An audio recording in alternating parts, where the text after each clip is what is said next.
Good evening बच्चों। Good evening sir. चलो हम लोग लास्ट क्लास में क्या क्या देखे थे। मैंने हाइड्रोजन को हम लोग प्रिपेयर कर लिए थे इलेक्ट्रोलाइसिस प्रोसेस से, और लेबोरेटरी में प्रिपेयर करने जानते हैं हम लोग कैसे कोई भी मेटल को। देखो हम लोग लेबोरेटरी प्रिपरेशन हम लोग किए थे हाइड्रोजन का नहीं, हाँ इलेक्ट्रोलाइसिस और एक और लेबोरेटरी प्रिपरेशन। अच्छा एक ही, तो एक और हम लोग देख लेते हैं। यहाँ देखो सुनो जीपीआर माउथ।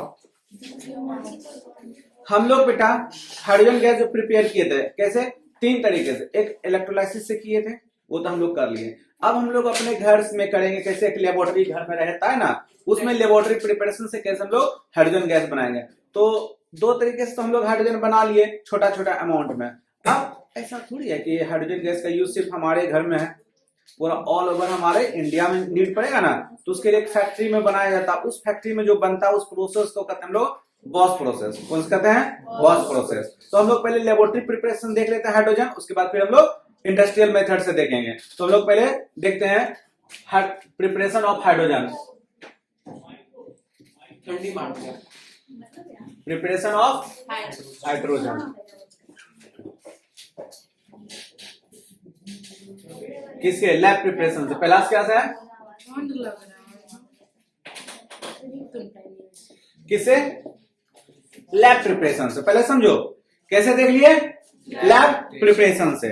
ठीक है, लैब प्रिपरेशन में क्या होता है, एक जिंक मेटल लेते हैं।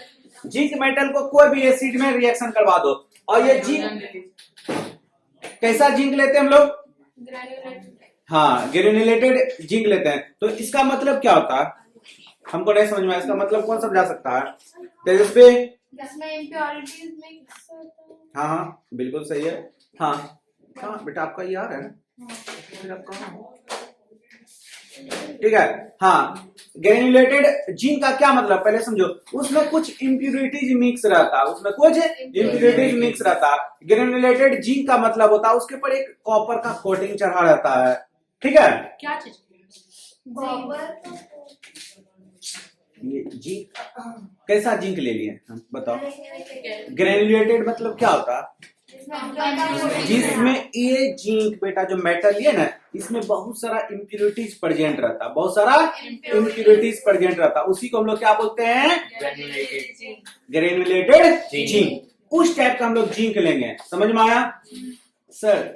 अब हमारा तो क्वेश्चन है, सिर्फ जिंक ही क्यों लिए आप। तो जब हम लोग केमिकल प्रॉपर्टी जब पढ़ा रहे थे तो इतना सारा मेटल का नाम लिखाए थे, तीनों एसिड से रिएक्शन करवाने बोले थे, और अभी हम और चेक करेंगे। सर डेट है आप 12 का डेट, 12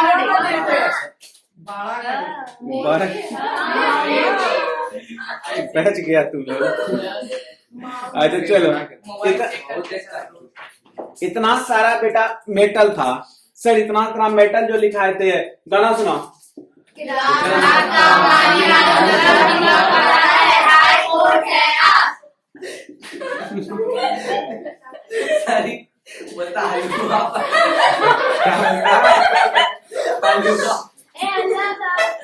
अरे चलो। तो सर इतना इतना आप मेटल लिए, पोटेशियम लिए, पोटेशियम लिए, सोडियम लिए, कैल्शियम लिए, मैग्नीशियम लिए, एल्यूमिनियम, ये तो इससे तो करवा ही रहे हैं। आयरन लिए, लेड लिए। तो ये सबसे रिएक्शन ना कराने की वजह से आप सर जिंक से क्यों प्रीफर किए। ये सबसे भी तो केमिकल, ओए सुनो ना, ये सबसे भी तो रिएक्शन करवाए थे सर एसिड का। देखिए ना सर, HCl से एसिड करवाए ना, एसिड से रिएक्शन, तो KCl बना प्लस H2 के। तो क्या दिक्कत हुआ सर, इसी से करवा दीजिए ना, करवा सकते हैं ना। तो बेटा कीप पेशेंस, उसका आंसर हम आपको दे देते हैं। अच्छा हैव पेशेंस, ओके। तो समझो बेटा, आप लोग जब ये रिएक्शन करवा रहे थे, जब कोल्ड वाटर से भी रिएक्शन करवा रहे थे, कितना वायलेंट रिएक्शन शो कर रहा था, वो भी बम्बास्टिक रिएक्शन कर रहा था, एक्सप्लोसिव रिएक्शन कर रहा था। तो आप समझाओ, जब इसको कोल्ड वाटर से भी रिएक्शन करवा रहे थे तो इतना डेंजरस था। अब एसिड से करवाएंगे, ये तो खुद डेंजरस, ऊपर से ये और डेंजरस, महा डेंजरस, एटॉमिक बन, ठीक है बन जाएगा सर। तो मे भी हो सकता है जिस लेबोरेटरी में हम प्रिपेयर कर रहे हैं वो लेबोरेटरी रहे या ना रहे, आप नहीं रहेंगे। बोले तो TNT बन जाएगा। अच्छा TNT बन जाएगा। चलो तो इसलिए समझो ये दोनों का प्रॉपर्टीज तो सेम है, ये दोनों तो कट गया, ये दोनों को हम पिक नहीं कर सकते हैं। तो सर कैल्शियम में बेटा जस्ट लाइक वैसा ही रिएक्शन शो करता है, लेकिन उससे थोड़ा कम करता है, लेकिन ये भी वैसा ही रिएक्शन शो करता है, तो ये हम लोग नहीं ले सकते हैं। सर मैग्नीशियम एल्युमिनियम भी तो ले सकते हैं ना। कैल्शियम की तरह ही होता है।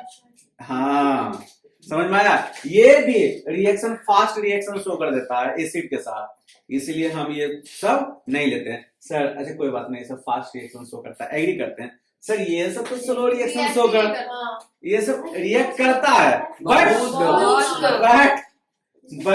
एक साल 2 साल नहीं टाइम नहीं, बट इसका मतलब ये कि रिएक्शन का एक बेटा टाइम होता है ना, घंटा 2 घंटा में हो जाना चाहिए। बेटा ये 3 4 5 दिन 10 दिन ले लेगा तो क्या ही फायदा, अब उसके लिए वेट करेंगे, बहुत सारा काम है अपने पास, समझ में आया। तो बेटा हम लोग ये क्या बोलता है प्रीफर करते हैं, समझ में आया कि क्यों ये सब प्रीफर नहीं करते हैं और ये प्रीफर क्यों नहीं करते, ये ज्यादा मोस्टली टाइम ये प्रीफर करते हैं, समझ में आया। हम लोग जनरल प्रिपरेशन करेंगे तो ये सब का लिख लो ना, कहीं कोई दिक्कत नहीं, लेकिन जब एक्चुअल में बनाने की कोशिश करेंगे तब ये लेंगे, समझ में आया। Get out. चलो अब हम लोग इसको बनाते हैं, तो आप इसको या तो हाइड्रोक्लोरिक एसिड से रिएक्शन करवा दो या फिर सल्फ्यूरिक एसिड से रिएक्शन करवा दो। अच्छा नाइट्रिक एसिड से क्यों नहीं, ये बेटा गुड ऑक्सीडाइजिंग एजेंट होता है, हाँ समझ में आया, इसलिए इसको हम प्रीफर नहीं करते, ये ज्यादा ये दोनों ज्यादा प्रीफर करते हैं, ठीक है। जेड अच्छा ये भी क्वेश्चन पूछने लगी नाइट्रिक एसिड, जब ये हम क्वेश्चन पूछ के बताएं तब क्वेश्चन इसके दिमाग में ना घंटी बजा, लेकिन अब हाइड्रोक्लोरिक एसिड सल्फ्यूरिक एसिड लिखे तब घंटी बजा, सर नाइट्रिक एसिड क्यों नहीं। चलो अच्छा लगता है, क्वेश्चन पूछो, इसी तरह से क्वेश्चन राइज करो, ठीक है। क्वेश्चन राइज करने से बेटा आप लोग को क्या बताए थे, more study more confusion, least study least confusion, no study no confusion. समझ में आया। चलो तो ZnCl2 प्लस H2, Cl2 अच्छा हाँ ये 2 है देखो ना, ZnSO4 प्लस H2। ठीक है समझ में आ गया। तो ये अपने को रिएक्शन छापना है, लेकिन पहले उसको हम लोग उतार समझा दिए, अब लिखाएंगे ना, कोई डाउट बेटा इतने में। चलो अब लैब प्रिपरेशन, कौन सा प्रिपरेशन, लैब प्रिपरेशन, तब फिर उसके बाद बताएंगे जब हाइड्रोजन को हम लोग इंडस्ट्रियल लेवल पे क्या करेंगे, मैन्युफैक्चर करेंगे, तो उसको कहते हैं बॉस प्रोसेस। कौन सा प्रोसेस, BOSCH बॉस प्रोसेस। चलो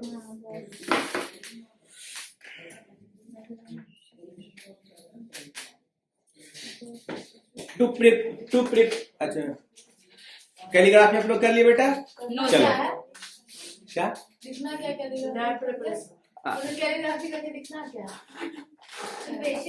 कैलीग्राफी का स्पेलिंग लिखना है सर।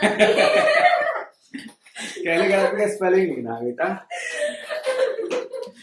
इतना पुराना बात तुम लोग को याद है, कैसे भूल सकते हैं।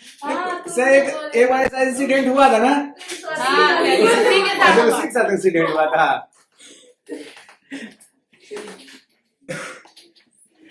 चलो to prepare hydrogen in the laboratory, to prepare hydrogen in the laboratory, हो रहा है अक्षिता, हो रहा है आपका, गुड करो। To prepare hydrogen in the laboratory by the action of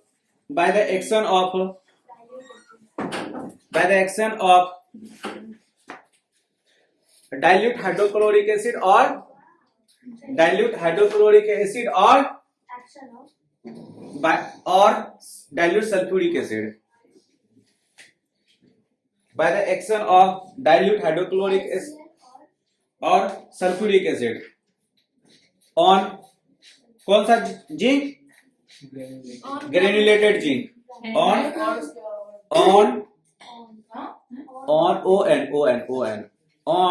granulated zinc, granulated zinc हो गया। चलो अब हो गया फुल स्टॉप। अब बेटा ये दोनों छाप कॉपी पेस्ट करो, ये दोनों कॉपी पेस्ट करो। ग्रेन्युलेटेड का मतलब समझा दिए ना। हाँ, जिस मेटल में अगर कहीं पे ग्रेन्युलेटेड आयरन लिखा दे या ग्रेन्युलेटेड कुछ भी लिखा दे तो समझ ZnCl2 प्लस के बाद H2। अरे ये रिएक्शन तो हजारों बार आप लोग किए होंगे। H2 H2 H2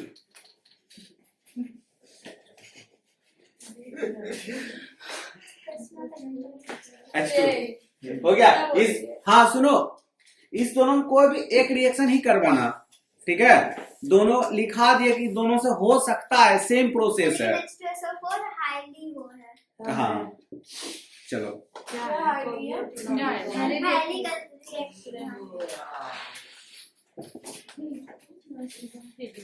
ये देखो, पूछेगा आपको या तो कोई पूछे ना पूछे हम ही पूछ लेंगे कि ग्रेन्युलेटेड जिंक क्यों प्रीफर करेंगे, तो उसमें आप बोल क्योंकि जो उसमें इम्प्योरिटीज होता है वो कैटलिस्ट की तरह वर्क करता है। हाँ, तो उसमें एक जो इम्प्योरिटी होता है कॉपर का, पहले समझो ना, उसके ऊपर सिंपली समझो कॉपर का एक लेयरिंग चढ़ा रहता है और बहुत सारा इम्प्योरिटीज रहता है। तो वो जो होता है ना, ये इसके ऊपर जो ग्रेन्युलेटेड जिंक के ऊपर एक इम्प्योरिटीज का लेयर रहता है, उस इम्प्योरिटीज का नाम है कॉपर, ठीक है। वो जब रिएक्शन करवाते हैं ना तो बिहेव एज ए कैटलिस्ट। तो कैटलिस्ट आप लोग को अच्छे से बता समझा चुके हैं, कैटलिस्ट। और एक और वर्ड आता है प्रमोटर, समझाए थे क्या? एफिशिएंसी को इंक्रीज करता है।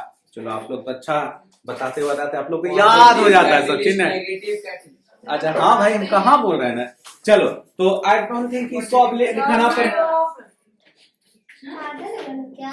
नहीं सर ठीक दिखाई नहीं दे रहा। अच्छा ग्रेन्युलेटेड जिंक, सर इसका बेचारा सीट चेंज कर दीजिए। अच्छा ठीक, ग्रेन्युलेटेड जिंक को अब लिखाना तो नहीं पड़ेगा कि क्यों ऐसा है। हम फिर से बता रहे हैं, क्वेश्चन मेमोराइज कर सकते हैं एमटी में। क्या चीज sir? Why granulated zinc preferred in the preparation of, समझ में आ गया? हाँ अभी तो बोल रहे हैं ना, जहाँ एग्जाम के टाइम में सर आप तो ये बोले थे कि आप लोग लिख लेना और नहीं लिखा है, उसके बाद बेटा दांत तोड़ देंगे। चलो name the two gases from which water is formed, hydrogen oxygen. चलो आप पूछे क्या, बस कंफर्म। डायग्राम अब बनाते हैं कि कैसे हम लोग प्रिपेयर करेंगे, ठीक है। तो प्रोसीजर क्या है, पहले हम लोग प्रोसीजर बंद कर लेते हैं। यहाँ देखो समझो, कैटलिस्ट की तरह वर्क करता है।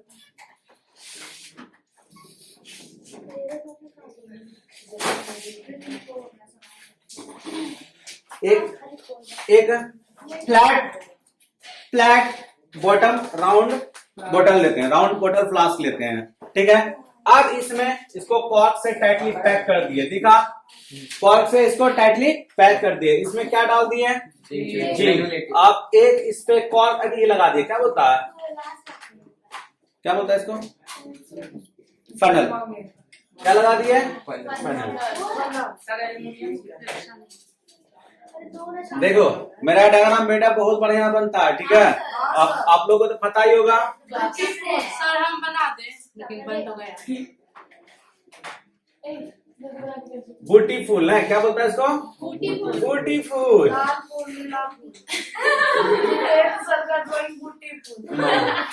ठीक है, तो समझो बेटा, अब होता है क्या, जब इसमें हम लोग सल्फ्यूरिक एसिड या हाइड्रोक्लोरिक एसिड, सल्फ्यूरिक एसिड या हाइड्रोक्लोरिक एसिड इसमें डालते हैं तो जिंक से साथ वो रिएक्शन करता है। जिंक के साथ रिएक्शन करने के बाद ये क्या बनाता है, जिंक का क्लोराइड बनाता है प्लस H2 गैस बनाता है। तो बेटा जब ये H2 जो गैस बनाता है, इसमें बेटा बहुत सारा इम्प्यूरिटीज गैस भी बनता होगा ना, क्योंकि इसमें ऑलरेडी आपको हम बताएं कि इम्प्यूरिटीज था।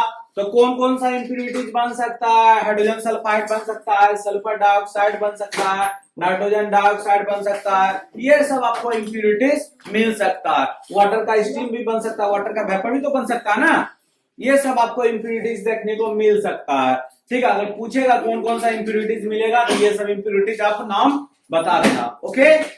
समझ में आया? ऐसे हो सकता है लिखा देते हैं, ठीक है, समझ में आया? तो अब खुला अरे यार फनल है। सर वो लो सर वो फनल ये वो कहना चाह रहा है कि खुला हुआ है। अरे यार बंद है, ऐसे सर। सर कर क्या रहा है पता इसमें एसिड डालने के लिए समझ में आया? चलो समझ में आया? कोई डाउट इतने में? आप देखो ये इसमें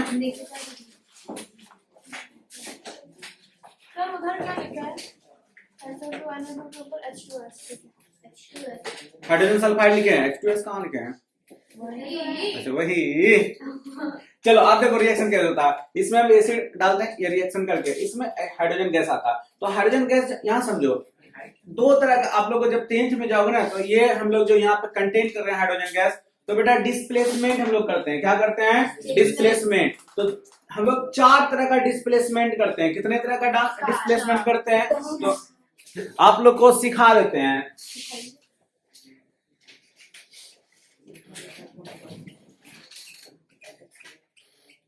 ये तो सीखा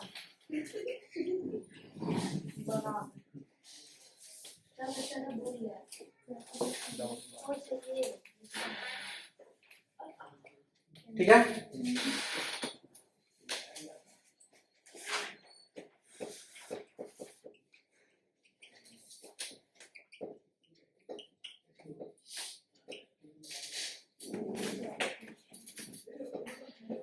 समझ में आया? कितने तरीके का डिस्प्लेसमेंट हम लिखे?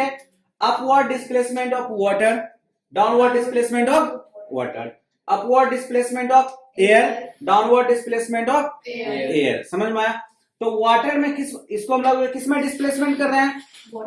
वाटर के साथ डिस्प्लेसमेंट कर रहे हैं, और कभी कभी हमको एयर के साथ डिस्प्लेसमेंट करना पड़ता है। वो कैसे हम लोग समझते हैं?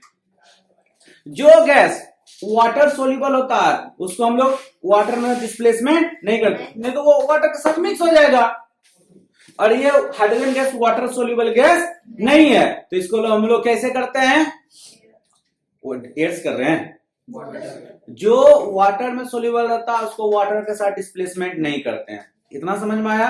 जो वाटर में सोल्यूबल नहीं होता है उसको हम लोग वाटर के साथ डिस्प्लेसमेंट करते हैं। कुछ कंफ्यूजन हो गया क्या? फिर समझाते हैं। जो गैस वाटर में सोल्यूबल होता है उसको एयर में डिस्प्लेसमेंट करते हैं। समझ में आया? जो गैस वाटर में सोल्यूबल होता है उसको एयर के साथ डिस्प्लेसमेंट करते हैं। जो गैस वाटर में सोल्यूबल नहीं होता है उसको वाटर के साथ डिस्प्लेसमेंट करते हैं। It is clear? इतने में कोई डाउट? अब अपवर्ड और डाउनवर्ड क्या होता है वो समझते हैं। जो गैस हवा से हल्की होती है उसका आपको वेपर डेंसिटी निकालने सिखा देंगे। एयर का डेंसिटी कितना होता है? Density of vapour, density of air. क्या लिखे हैं? Density of vapour, density of air. क्या बोले? VAPOUR vapour, DENSITAY density of air. VD। Now happy? Yes sir. पूरा लिखवाना नहीं चाह रही है। कितना होता है? 14.2। अब किसी भी गैस का डेंसिटी निकालना है, वेपर डेंसिटी, तो उसका मॉलिक्यूलर मास निकाल के 2 से भागा दे दो। अब हाइड्रोजन का डेंसिटी कितना निकल जाएगा? वेपर डेंसिटी H2 1 1 2 और 2 से भागा दे दो, कितना हो जाएगा? 1। सर नहीं समझे। नहीं समझे? ओए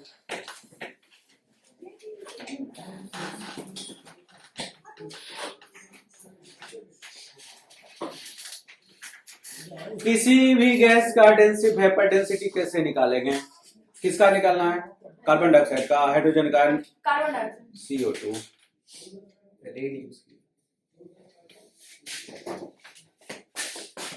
CO2 12 प्लस 16 तो 32। समझ में आया? तो मास निकाल सर दिखाने में 44। ठीक, जब आगे जाके ये तो जोड़ सिखा दिए। हो गया उसका? AMU अभी रुको ना। ठीक है, 44 निकल गया। अब इसको 2 से भागा दे दो, कितना निकल गया? कंपेयर करो।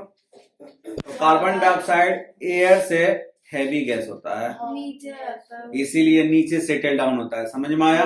अब हाइड्रोजन का H2 2/2 इधर रहो अरे ओह, 2/2 पूरा चिपक जाता है दोनों तो। अरे नहीं समझ में आया 2/2 का हाँ इसका मास निकालें तो और भागा कितना देना है? दो। दो कितना हो गया? एक। 1। तो इसका डेंसिटी वेपर डेंसिटी 1। तो ये हवा से कितना हल्की है, समझ में आया? तो आप वेपर डेंसिटी कोई भी गैस का निकाल लोगे, कोई डाउट नहीं। सर मास कैसे निकालना जब पेंटिंग नहीं है? ए, नहीं था आ इधर डिस्प्लेसमेंट ऑफ कैसे करते हैं? जो हवा से हल्की होती है तो आप पता चल गया जो एयर से हल्का कौन होता है? आप भैया हाइड्रोजन तो है, मतलब I am talking about all type of gases, I am talking about all type of gases, ठीक है?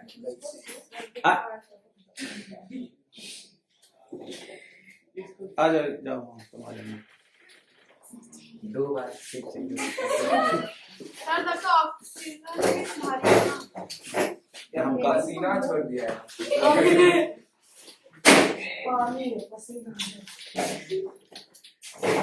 सर तब तो ऑक्सीजन भी है भी वहाँ एयर के डेंसिटी 16 आता हो गया, कोई दिक्कत? और नहीं है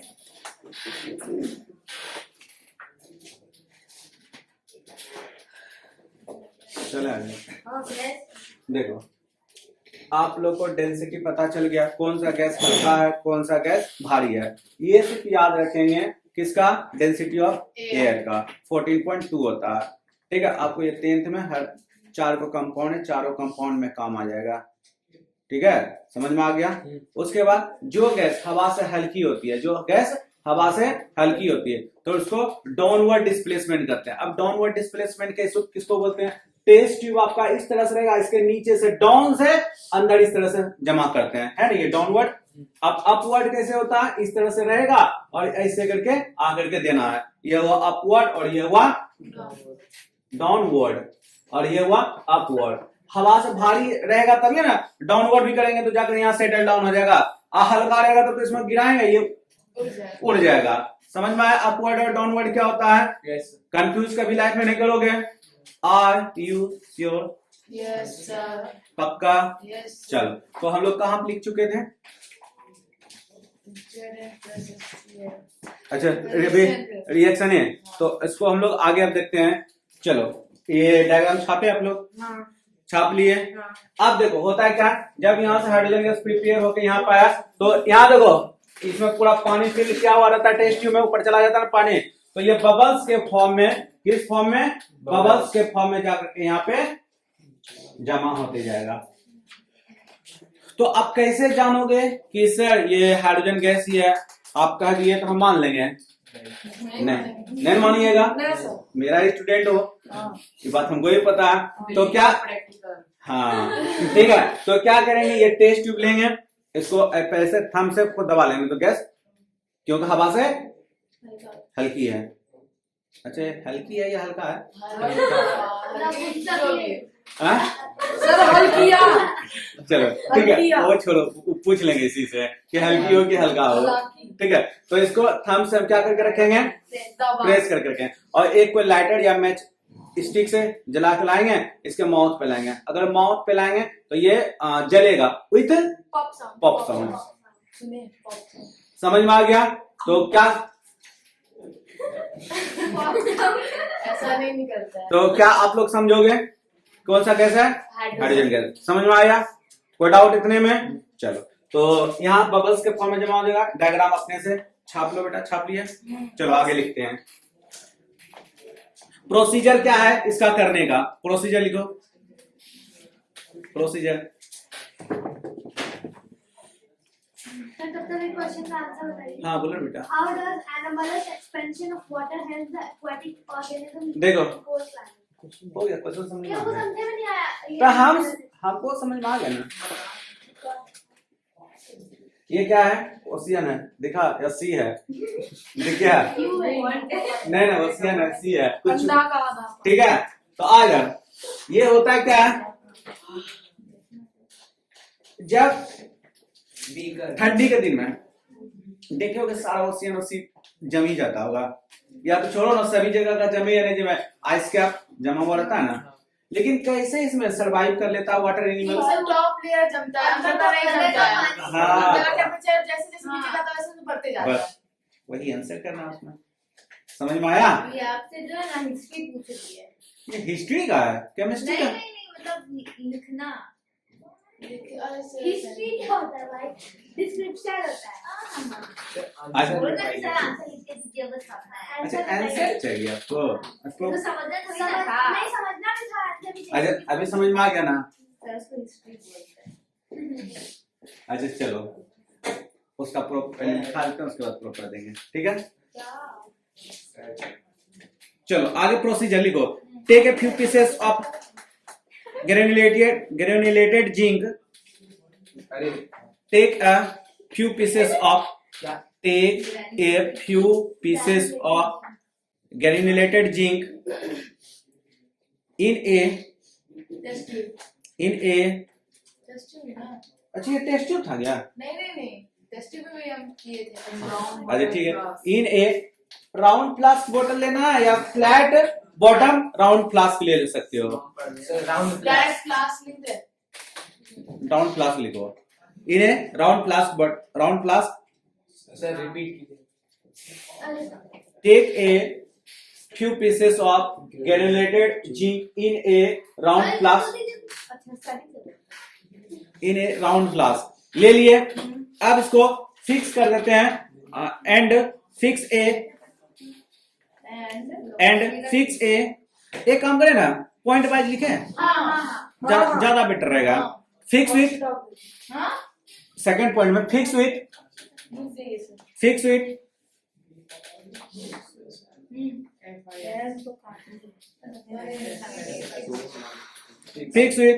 टू बोर्ड BORED मतलब होल जो रहता है उसमें। Fix with two bored air tight stopper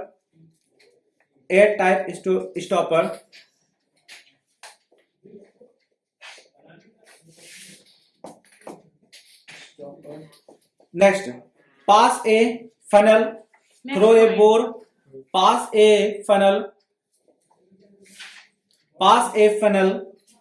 throw a bore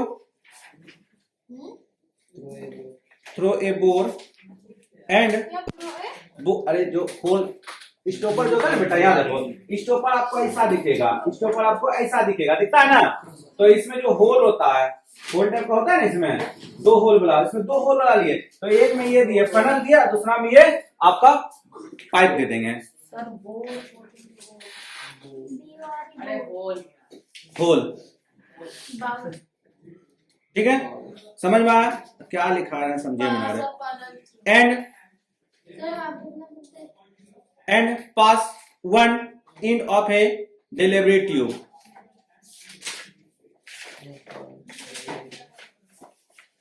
Next,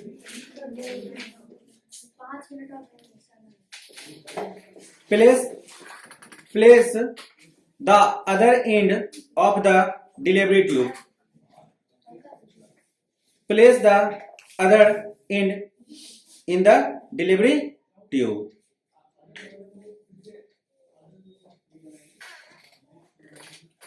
हो गया, ये सेटअप अपना रेडी हो गया। अब हम इसमें कुछ एसिड डालेंगे। अब नाम अपना जान लो ना, कौन सा एसिड डालना आपको, हाइड्रोक्लोरिक एसिड से करना है या सल्फ्यूरिक एसिड से डालना है। नाउ पावर सम डाइल्यूट हाइड्रोक्लोरिक एसिड या सल्फ्यूरिक एसिड जो डालना डाल दो।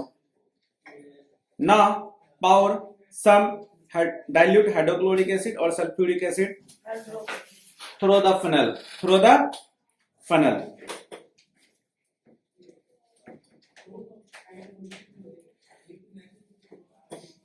Then effervescence occurs.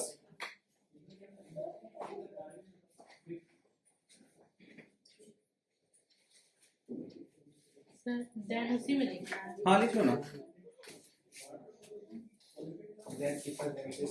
occur हाँ।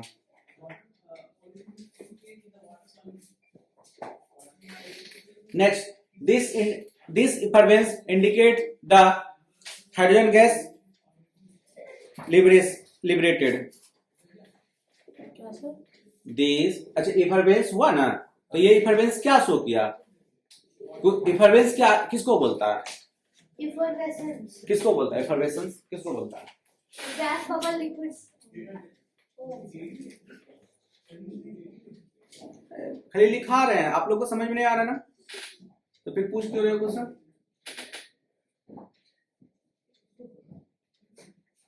सच में लिखा रहे हैं या आप लोग समझ के लिख रहे हो? समझ के लिख रहे हो ना, तो फिर ये क्वेश्चन इफरवेंस, दिस इफरवेंस क्या इंडिकेट करता होगा? ये जो इफरवेंस यहाँ पे जिंक था, एसिड डाले इफरवेंस हुआ, तो वो इफरवेंस क्या इंडिकेट करता है? गैस बबल्स निकल रहा है।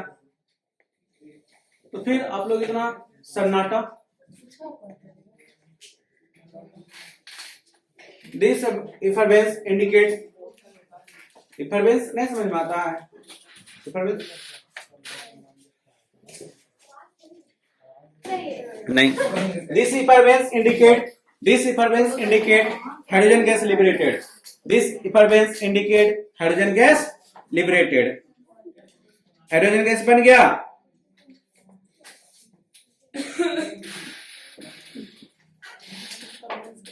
अब लिखो hydrogen gas, next hydrogen gas displace water and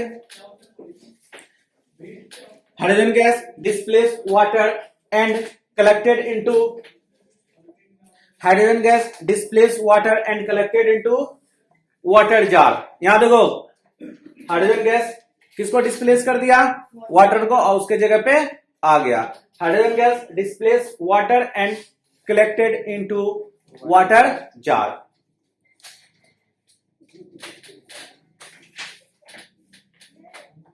sir, sea water 0 degree Celsius पे फ्रीज क्यों नहीं करता है? उसमें इम्प्यूरिटीज रहता है, उसका डेंसिटी तो 4 डिग्री पे ज्यादा रहता है।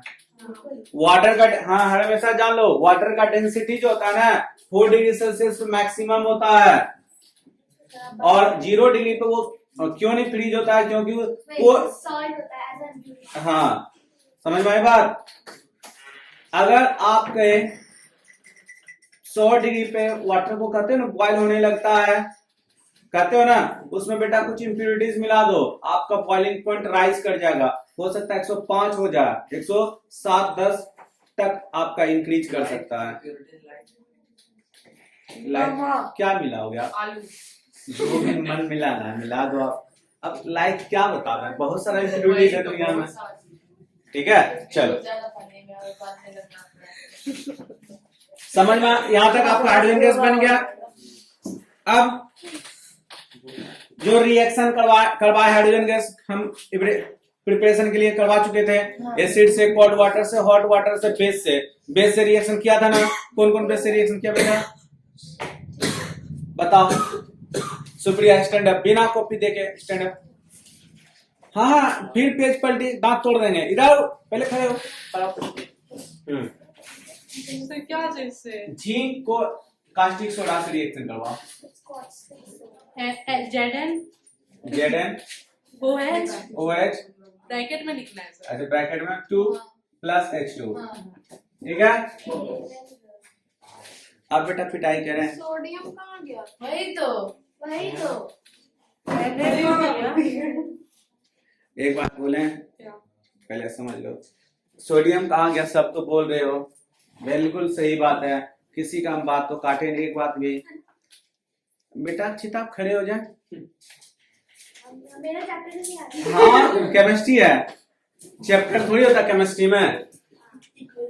जिंक मेटल है कि नॉन मेटल है? मेटल। किस नेचर का है? क्या बोलते हैं? ब्रिटल। अच्छा ब्रिट छोड़ दो, एल्युमिनियम, ये तो ब्रिटल नहीं है, तो किस नेचर का है? एसिडिक और बेसिक? बेसिक। ये क्या बेटा? बेस। दो बेस आपस में कब से रिएक्शन करने लगा? तो फिर आप क्यों बनाए ये कंपाउंड? आप भी तो सपोर्ट कर रहे थे। हाँ देखो पॉलिटिक्स, बेटा ये रिएक्शन नहीं करेगा, ये दो बेस रिएक्शन नहीं करेगा, लेकिन जो आपको दिए वो रिएक्शन करेगा, वो एम्फोटेरिक नेचर का दिए थे, तो ये क्या बनाएगा, सोडियम जिंकेट। क्या बनाएगा, Na2ZnO2 प्लस H2 H2। समझ में आया? सर आप सर ये क्या किए? मतलब वो समझ गए। ये सोडियम जिंकेट बना, ये रिएक्शन नहीं करेगा। एम्फोटेरिक नेचर पढ़ा है ना, हाँ। कौन कौन, एल्युमिनियम, जिंक एंड, ये 3 एम्फोटेरिक नेचर का होता है। एम्फोटेरिक नेचर क्या होता है, जो एसिड और बेस दोनों से रिएक्शन करता है, उसको एम्फोटेरिक नेचर बोलते हैं। Amphibian, Living water. both water and land. Amphibian ये भी है, एम्फोटेरिक नेचर शो कर रहा है ना। Yes. समझ में आया? बैठ जा। बैठ जाइए। सर आप वीडियो बंद करिए। हाँ please sir. Chai. Thank you.